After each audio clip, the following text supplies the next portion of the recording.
Yeah, I've got it made. Marrying into money. You can keep struggling in your poor life, James said with a sneer and a smirk. He threw these mean words at me just as I was relaxing in the hotel lobby. James's loud voice made me feel bad. I wondered where he had met his new wife, who happened to be the daughter of the president of Richard Enterprises. James seemed proud and childish to me, laughing like a middle-aged man. When I heard Richard Enterprises, it sounded familiar. I remembered details about the company and smiled. Meanwhile, James was happy, but I struggled to hold back a laugh. My name is Linda, and I'm 37 years old. I live with my husband James.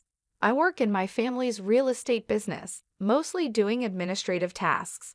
My father is the president and manages the key strategies.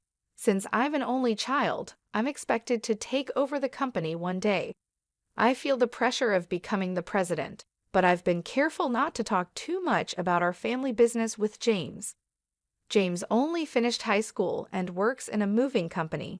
He feels inferior because of this, even though moving heavy items requires skill and strength. I respect his work, but I avoid mentioning my prestigious university degree or my future role as president when we talk. James and I met through a friend in college.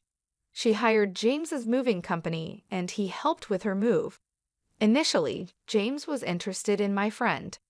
How we met was kind of funny.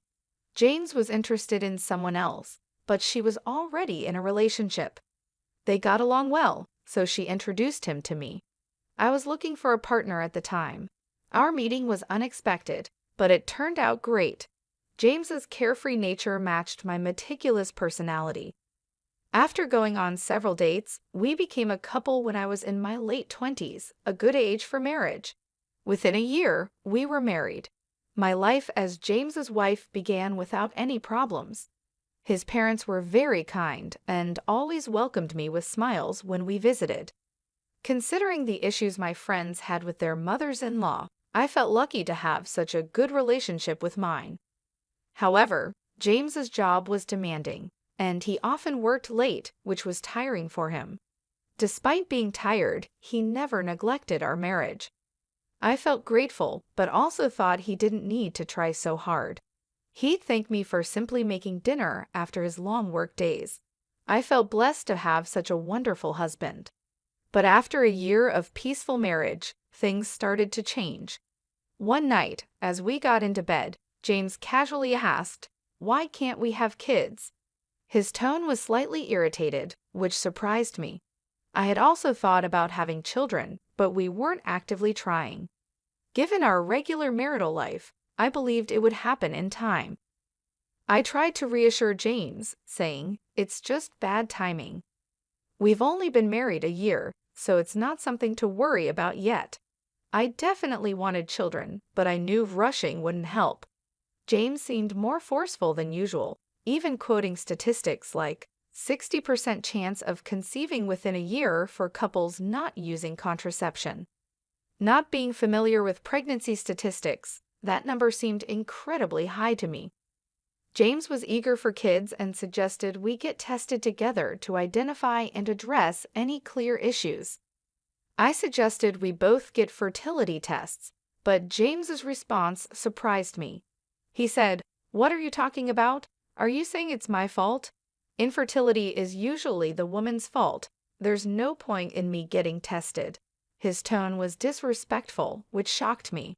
I hadn't accused him of anything. I simply suggested testing since we didn't know where the issue was yet. James assumed I was blaming him and added, "It's definitely the woman's fault," as if I was the problem. I wanted to say more, but I was shaking and could barely reply. James said, "Just you get tested. I'm too busy with work." He insulted me, saying, "You're just a placeholder office lady, right? Just coasting along in a company thanks to your dad's connections." I do a lot of administrative work now, but I'm also learning management skills from my father for when I take over the company. I'm constantly trying to prove myself, and it's tough dealing with the higher-ups. James just doesn't understand my struggles. That night, it seemed pointless to argue with him. Any word I said was met with sharp replies. We went to sleep back to back, and the atmosphere was heavy. From that day, James's attitude towards me completely changed. One evening, after a late talk with my father about the future, I came home to find James berating me for not having dinner ready. I apologized, explaining that I had just gotten home and would start cooking. James muttered, "That's typical of a small company boss's daughter." He didn't know, but my father's real estate company was not small at all, with hundreds of employees. But I knew arguing this point was meaningless. "I'll cook right away. Have a drink and wait," I told James. He loved his alcohol. It seemed to calm him down. Relying on alcohol to maintain our relationship made me sad. I hated being scolded by him. If alcohol could make him feel better even a bit, then it was worth it. The next morning, James's mood hadn't improved. "Make sure dinner's ready when I get home," he spat as he left. I sighed, thinking about my plans for the day. I had taken the day off to visit the gynecologist for fertility testing, as previously mentioned by James. Although I was the one who initially suggested the testing, the fact that only I was undergoing it while James refused was something I found hard to accept. But complaining wouldn't change anything. If the issue was with me, I needed to start infertility treatment promptly. James had been wanting kids, and I too hoped for a child soon. I knew fertility rates differ between the 30s and 40s, so sooner was better for treatment. The clinic was busier than expected, and I was called in for examination an hour after registration. After undergoing a physical examination and blood tests, I was told that the results would be available during my next visit. It would be a shock if the issue was with me, but I was prepared for any necessary steps, no matter the outcome. I resolved not to lose heart. I went for the fertility test today. I told James when he came home from work, Figures. If the problem's with you, testing's the right thing to do. Let me know the results as soon as you get them," he replied. James's belief that I was the cause of our infertility frustrated me. The fertility testing required much time and effort. A bit of understanding from him would have been welcome. 6 years passed, and I turned 37. Though we continued our efforts to conceive, we remained childless, and James seemed to have given up on having a child with me. His late nights increased, and sometimes he didn't come home at all. When asked, he said he was out drinking with colleagues, then singing karaoke till morning. His behavior was more akin to a college student's, deeply exasperating me. My work had become busier, and the thought of starting a family was pushed aside. But James's recent actions were too much. His lack of concern for our home life was clear. One day, after James went out on his day off, I noticed he left his smartphone in the living room. He forgot to take it with him, so I picked it up to take it to his room. His phone rang, showing the name Sandra on the caller ID. Assuming it was a work contact, I answered to inform them that James had forgotten his phone at home. "Hey James, you're late. I've been waiting for 50 minutes. Where are you? If you don't hurry, we'll miss the park opening," said a flirty voice on the phone. The word date made me catch my breath. I quickly ended the call. Who was this woman? She mentioned a date, so she likely wasn't a colleague. He's cheating on me, I realized, holding undeniable proof of James's infidelity. I clenched his phone tightly. Sandra had said it was a long-awaited date, indicating a long-term affair. I trembled with indescribable anger. While I was struggling with infertility, James was carelessly cheating on me. His recent distance now made sense. He no longer needed me. Unforgivable. Determined to make James pay, I started collecting evidence of his infidelity. It wasn't hard to gather proof. First, I easily unlocked his smartphone using his birth date. The call history was filled with Sandra's name. When I opened the messaging app, I found numerous messages between James and Sandra, filled with embarrassingly affectionate words that made me feel nauseated. I took photos of this evidence with my phone. After placing James's phone back in his room, I spent the day as if nothing happened. After a month of a strange marriage, my father, the company president, summoned me to his office. "I have something important to discuss with you," he said gravely. Shocked by his words, I couldn't believe what I heard.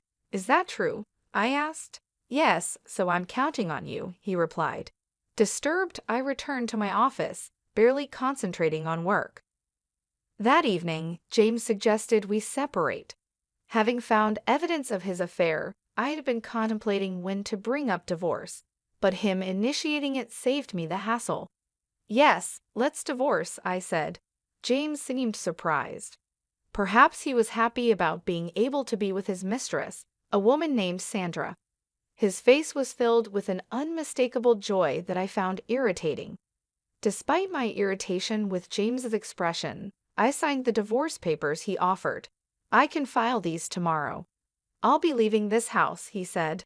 "Okay, are you sure about the mortgage?" I asked casually. "Oh yes, I'm fine," James replied. James's job was demanding but not high-paying. I doubted he could handle the mortgage alone. But since he initiated the divorce and was the one cheating, I felt no obligation to help. I packed and left the house 3 days later, moving back to my parents' house nearby. My parents initially seemed concerned when I told them about my divorce, but when I explained that James had cheated on me, they became furious. They repeatedly reassured me that it was the right decision to part ways with such a man. I threw myself into work, trying to forget about James. Before I realized it, a year had flown by. I was so engrossed in my work that I lost sight of everything else. One day, while relaxing in the living room, my dad approached me. "Why don't you take a break and go on a trip? It's going to get busy starting next month," he said.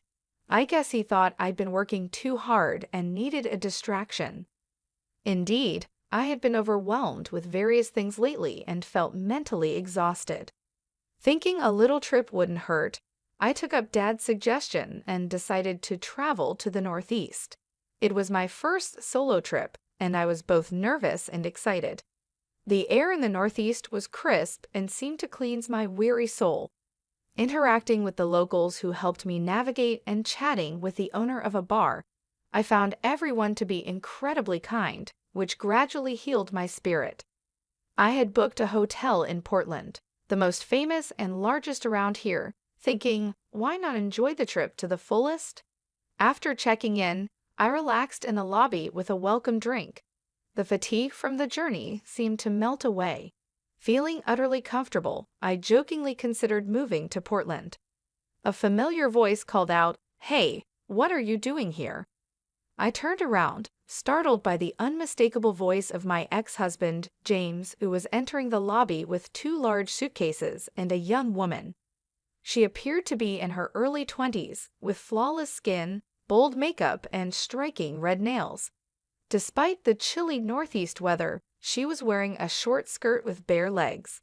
Startled, I stared at James and the woman. "Why are you here, and who is she?" I blurted out, even though I didn't really want to know. "Oh, let me introduce you. This is Sandra, my new wife.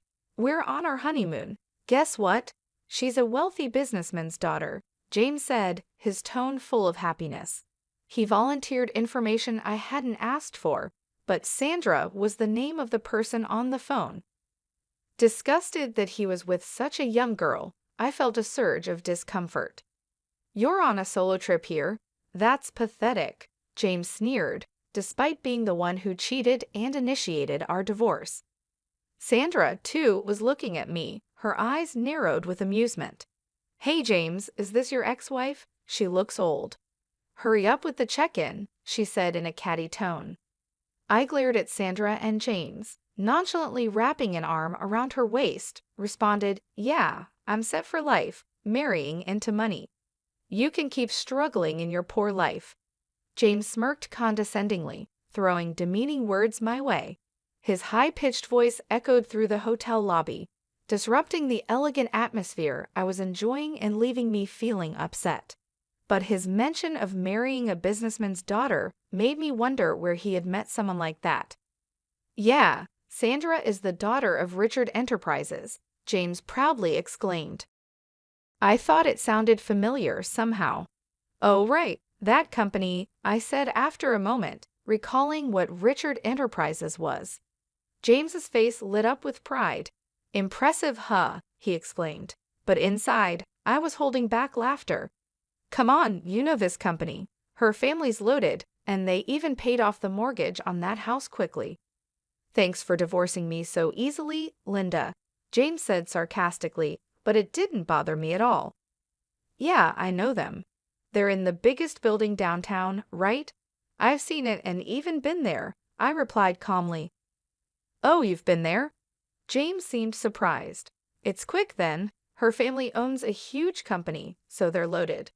Breaking up with you was the right choice, James smirked nastily, but I simply nodded, still calm. That building, it's part of our real estate holdings, I mentioned casually, as if I just remembered. James and Sandra both asked in unison, What do you mean by our real estate? That building is rented by my father for his most prestigious office. I don't know if your company is involved in real estate, but it's not a shabby building, I explained. Both seemed skeptical of my words. I hesitated for a moment, but there was no turning back now. Telling James about my company wasn't my concern anymore, now that we were divorced and his pride was no longer my concern. Yes, I know how grand it is. I was there when my father bought that building. It was about $400 million, I think. But recently, Dad was complaining about a tenant not paying their rent. Turns out it was your company. In fact, my father is a real estate magnate with assets worth $5.3 billion.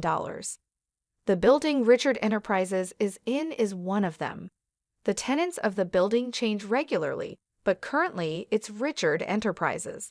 For the past few months, they hadn't paid their rent, and that's what was troubling my father, I explained. Sandra looked shocked, but then she burst out laughing. That can't be true. Our company's doing great. We can surely pay the rent. I'm not falling for such a lame lie to drive a wedge between James and me, she said in a shrill voice. I let out a deep sigh. It seemed like a reasonable conversation with this woman was impossible. Pulling out my smartphone, I decided to call my dad. Dad, I'm here with the daughter of Richard Enterprises. Can you send me a photo of the reminder notice for the rent? I quickly relayed my request, and Dad sent a photo of the rent reminder notice for Richard Enterprises. Showing it to James and Sandra, I doubted they could suspect it was a fake, given the speed. See, you can tell, right? 4 months of unpaid rent. If you don't pay soon, we might have to sue. What are you going to do? At the mention of a lawsuit, James and Sandra's faces turned pale. Come to think of it, Dad has been really on edge lately, yelling about sales and firing a lot of employees, Sandra mumbled, sounding unsure. Seeing her, James shouted in despair, Lies. You're just trying to trick us and tear Sandra and me apart, aren't you? You're still that kind of person, trying to get back at me for remarrying. Your tactics are dirty. Startled by James's loud voice, I took a step back. Dirty tactics, huh? I recalled all the heartless words James had hurled at me during our marriage. Then I readied myself, determined to confront James, who was now gloating about marrying Sandra, a wealthy businessman's daughter. I readied myself to tell him the truth. What are you even saying? Do you really think I still have feelings for you? How foolish. I've long been fed up with a man like you. In fact, I've been feeling sorry for Sandra, who got caught up with you. Did you marry her just for her money? You married me for shallow reasons too, like wanting to get married quickly or wanting kids. And who was it that left me when he found out we couldn't have kids? Who insulted me, calling me useless for being infertile? You're to blame for all of it, yet you think I still like you? You must be out of your mind, I said, feeling a wave of relief as I unleashed my pent-up frustrations on James. James, on the other hand, seemed infuriated, trembling with anger. You're just an arrogant old hag. You probably can't even get married or have kids anymore. Sandra and I were planning to have fun making a baby after this trip, and now you're accusing Richard Enterprises of not paying rent. Panicked upon realizing the poor performance of Richard Enterprises, James was desperate to blame all his misfortunes on me. I decided to deliver the final blow to James, saying, "Oh, I didn't mention it, but I'm 6 months pregnant. I'm in the stable phase of my pregnancy, so Dad suggested I take this trip to relax. Of course, I have my doctor's permission." That's right. After divorcing James, I found a new love. He was my boss at work, a subordinate of my father. He supported me mentally when I was struggling and encouraged me. He also supported me fully at work and was in favor of me becoming the next CEO. I found out I was pregnant with his child just 4 months ago.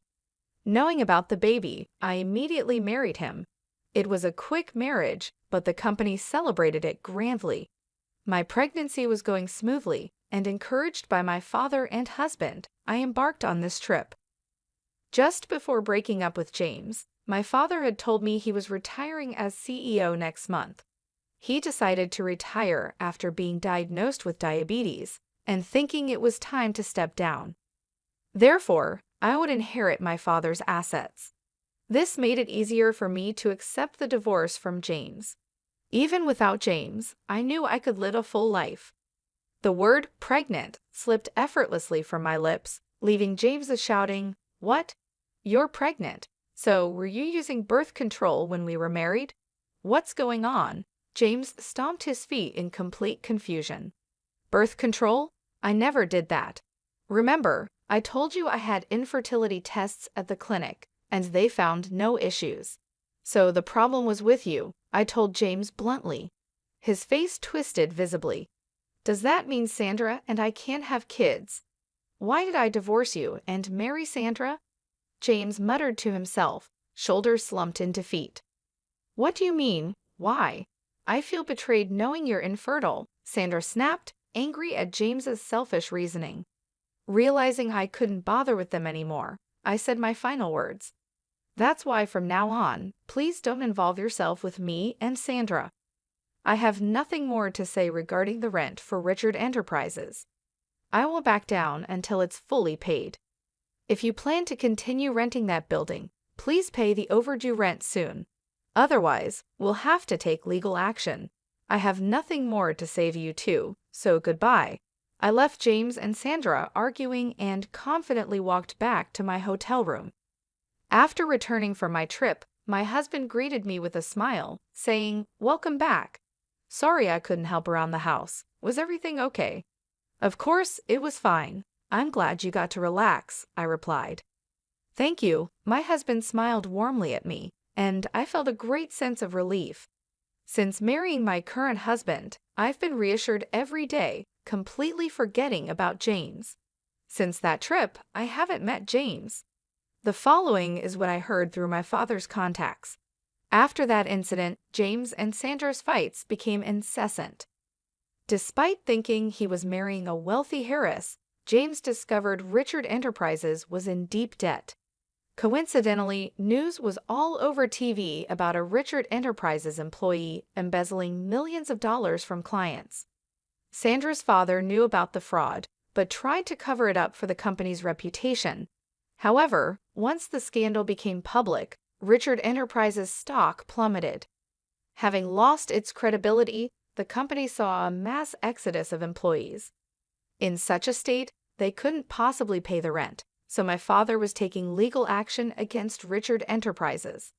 The future of the company looked bleak, as it was entirely Richard Enterprises' fault. James, having lost a fortune he thought was within his grasp, was furiously blaming everyone but himself. Thinking he could ride on the coattails of a wealthy heiress was overly optimistic of James. Sandra, realizing James was infertile, accused him of marriage fraud. After our hotel encounter, I had a lawyer demand compensation from James for his infidelity, leaving both him and Sandra in debt. I heard that James and Sandra ended up arguing every time they saw each other, and they finally got divorced recently. Then, unbelievably, James called me after divorcing Sandra. "Linda, please marry me again. I have debts other than the alimony. Sandra made me buy everything she wanted and then left without paying a dime.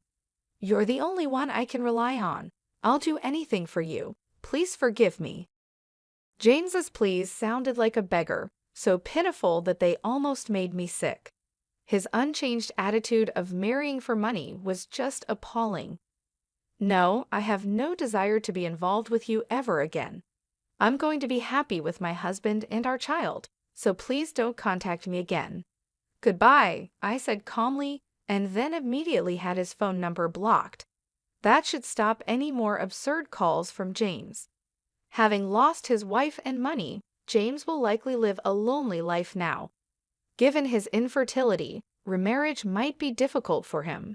Moreover, it's hard to imagine someone falling for a person like James, who mocks others so readily. All I could think was that he should at least try to repay his debts.